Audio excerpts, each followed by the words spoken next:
Here at Richmont, we've recently had the pleasure of developing a certificate and also a Master of Arts in Theology, Trauma, and Ministry. One of the driving motivations for the development of this program and this degree is an experience that's far too common that many people have, where they have harmful experiences in church, something many people might call church hurt. These experiences where life is really big and complex and messy, and churches either don't address profound suffering and violence and trauma very well, or even contribute to it. So if you happen to be a pastor or a minister or someone who has experienced or is really committed to and interested in these issues of trauma and the church, and how the church cannot be a place of harm but a place of healing, we really want to invite you to come and explore our program.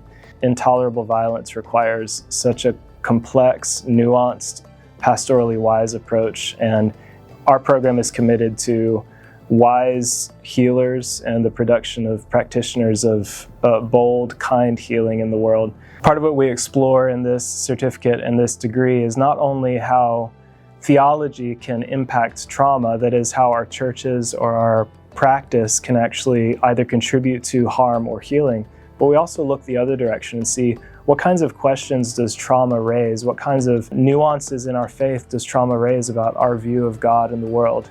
Christian theology has been committed to this understanding that God cares deeply for the flourishing of the world, and there are claims that are basic to Christian faith that God is loving and powerful.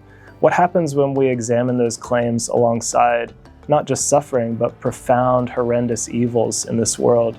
This can, for many, challenge the credibility of faith, but for many people it can also incredibly deepen it. In our program, we're really committed not just to pastoral practice, but also to how does trauma actually deepen our understanding of God and all things in relation to God.